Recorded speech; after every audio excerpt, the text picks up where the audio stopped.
Hagatnya, Guam, CNN. North Korean military figures are putting the final touches on a plan to fire 4 missiles into the waters around the U.S. territory of Guam, to be presented to leader Kim Jong-un within days.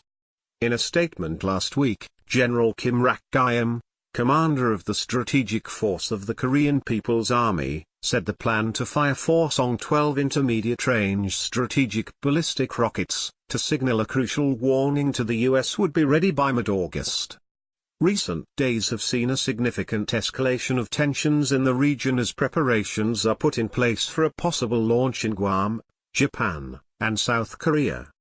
A notice put out by Guam's Joint Information Center Saturday warned residents how to prepare for an imminent missile threat. Do not look at the flash or fireball, it can blind you, the note said. Lie flat on the ground and cover your head. If the explosion is some distance away, it could take 30 seconds or more for the blast wave to hit. On Saturday, some of Japan's land-based Patriot Advanced Capability 3, PAC-3, missile interceptors began arriving at Japanese Self-Defense Forces, SDF, bases in 3 of the 4 prefectures. Any North Korean missiles would likely fly over en route to Guam. Pyongyang identified 3 of those areas, Shiman, Hiroshima and Kochi prefectures, in its statement last week. A spokesman for SDF said the missiles were being deployed not to intercept missiles, but rather just in case. He did not elaborate. Semtak, a senior analyst for private intelligence firm Stratfor, said the Japanese batteries are designed for protecting the area where they are deployed. They are not meant to shoot missiles out of the sky as they pass over Japan at high altitude. So unless those North Korean missiles were to fall short, the Patriots shouldn't have a function to serve in this particular case, he said. Aegis is able to track 100 missiles simultaneously and fire interceptors to take out an enemy's ballistic projectiles. In South Korea, where both the military and civilians are used to facing threats from North Korea, Defense Minister Song Young-moo warned the country's armed forces to maintain full readiness to immediately punish with powerful force any action against the South. Recently, North Korea made its habitual absurd remarks that it will turn Seoul into a sea of fire and that it will strike near Guam, Song said according to ministry officials.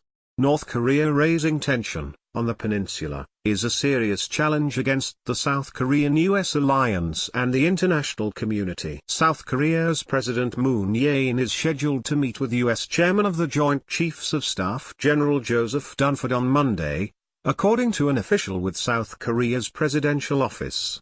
No other details were given about Monday's meeting. It is customary in South Korea that officials not give out their names.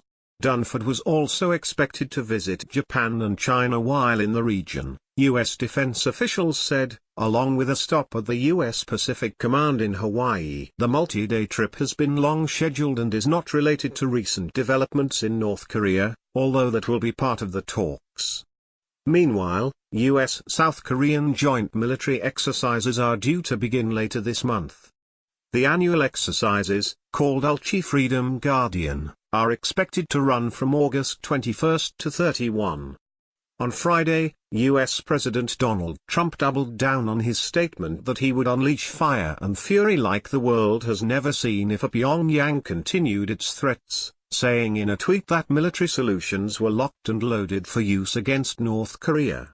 According to a statement from China's Ministry of Foreign Affairs, Xi told Trump in a call between the two leaders Saturday that all relevant parties should exercise restraint and avoid words and actions that would escalate tensions on the Korean peninsula. German Chancellor Angela Merkel described escalation as the wrong answer, while Russian Foreign Minister Sergei Lavrov said Trump's statements were very worrying. Last week, New Zealand Prime Minister Bill English criticized Trump's fire and fury comments as not helpful in an environment that's very tense. French President Emmanuel Macron called for the international community to work with North Korea to resume the path of dialogue without conditions, following a call with Trump Saturday. Washington has previously said it will consider talks with Pyongyang if it agrees to give up its nuclear weapons program, a precondition North Korean officials have described as a non-starter. At a church in central Guam on Sunday, parishioners sang "Lord, we pray for world peace" after discussing the potential North Korean threat. There's a lot of disbelief going on. There's a lot of anxiety, Father Paul Goffigan told CNN after the Mass.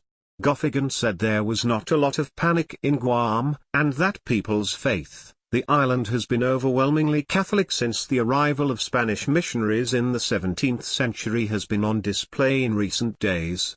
Faith is so deeply rooted into our culture, he said. The territory's governor, Eddie Barza Calvo, said he had spoken with Trump and the president's chief of staff, John Kelly, on Saturday. Both assured me that the people of Guam are safe, Calvo wrote on Facebook. In the president's words, they are behind us 1000%. As the head of the government of Guam, I appreciate their reassurances that my family, my friends, everyone on this island, are all safe. Nobody really deserves to be caught in the middle of these games, said Victoria Lola Leon Guerrero, an activist who campaigns for a lowered military presence. You're playing with people's lives. We just want peace, we just want to continue to enjoy our lives here. What do you think about this news? Scroll down and comment.